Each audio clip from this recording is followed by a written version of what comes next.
So after a cryptic tease on Twitter, mainly showcasing the new armament rifle, a few hours later we'd get Galactic Assault, a sci-fi inspired update with a variety of things added.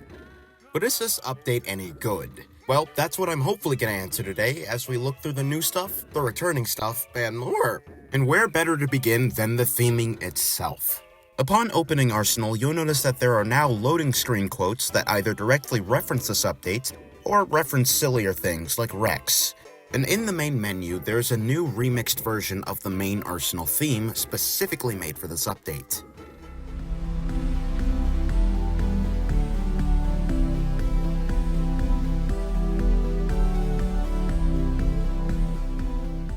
Now, sticking to theming, we have 3 new maps all based around a sci-fi-like aesthetic.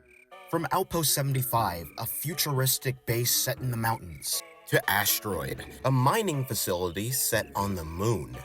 But my favorite map of this update is Neon. I just really like this map setting.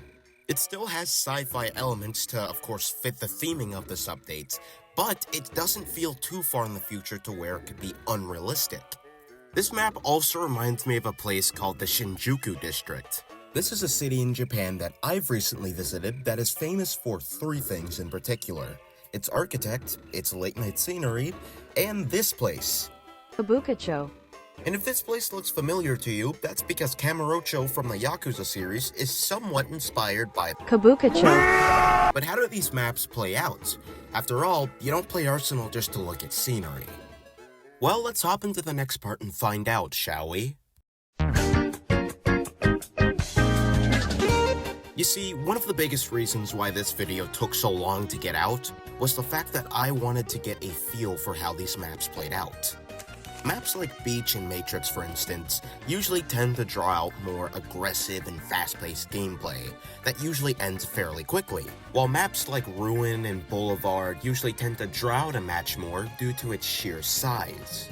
For example, Neon, in my opinion, is one of the better maps to be added as of late due to its chaotic nature. Spawns are very close to each other, the gunplay is very aggressive, it's fast-paced and no BS action 24/7, which fits Arsenal's style perfectly.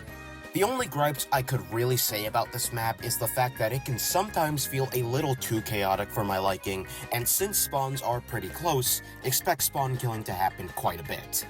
Next we have Outpost 75 and Asteroid, which are fine for the most part. Besides a few questionable spawn locations and the fact that they play pretty similarly, they aren't bad, but they're not going to make you say, wow, I hope I get to play that again.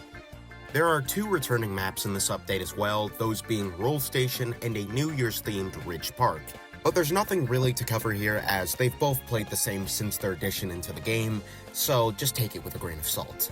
The last thing I want to talk about gameplay-wise are badges. There have been a plethora of them added in recently, mainly for the Battle Pass and its challenges, but we'll get to that here in a second. The ones I want to focus on, however, are the quest ones. There are 2 in total, those being Neon Vandal, which requires you to be on the new Neon map, get the Super Ball, and throw it at the sign back here to get the badge. And Baker's Dozen, which requires you to go around Neon and find a bunch of different ingredients in order to make a rhino bread. As absurd as that sounds, that is the case. But now, let's move on to the main part of this update, and why you probably even clicked on this video. The Battle Pass. After 2 years since its last debut, the Battle Pass finally makes its return with a lot more going on this time around. And might I say that the cosmetics for this update are pretty damn good. From unusuals to skins, to calling cards to melees, there's bound to be something in this pass that will catch your fancy. For me, it's the melees. Now, there are dozens of reskins that you can choose in this game, but these ones in particular just feel kinda special. I really do like the quality that these items have, especially with the animations and inspecs. And overall, although it's not anything game-changing, as don't forget these are usually just reskins of the default knife, it's still a neat little incentive to continue playing the game and leveling up through the Battle Pass. Because hey, you never know what you could like. The last couple of important things to talk about here are the return of missions, which we last saw in Halloween 2023, and might I say, this update does them 10 times better, as instead of these missions being locked behind bucks, which can only be obtained through playing the game, or buying them of course, No matter if you're a veteran or a new player checking out this update, you'll get them right off the bat. Speaking of which, the missions themselves aren't anything too hard, some just ranging from getting kills on a certain map to secret ones that require you to explore a map and do a specific thing. But now, the big question. Is this update any good? Well, if I were rating this on a 1 to 10 scale, it would get around a 7.5 from me. The new guns, although cool, aren't anything that we haven't seen already. The new game modes we got are just recycled from private servers, and in short makes this update feel a little underwhelming in some aspects. But sometimes, not changing up the formula can be a good thing. And in Arsenal's case, it already has a solid game flow, dozens of weapons to use already, and in my opinion is still one of the best Roblox FPS games you can play to this day.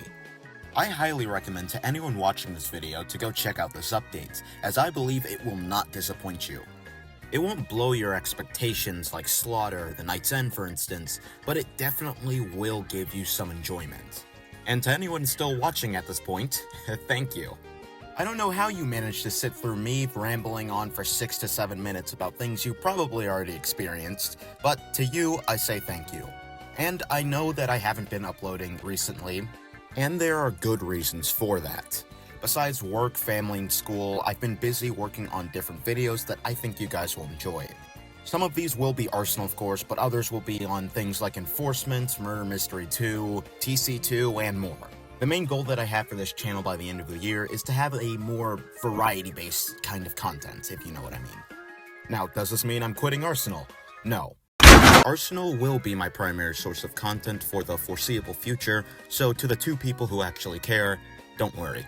But anyways, if you like this video, like and subscribe, it really does help me out and I appreciate every last one of you who do so. Leave a comment down below on how you feel about this update. Was it good? Bad? Mid? I can't believe I actually used mid in a sentence. My brain is rotting faster than I thought. But until next time, peace.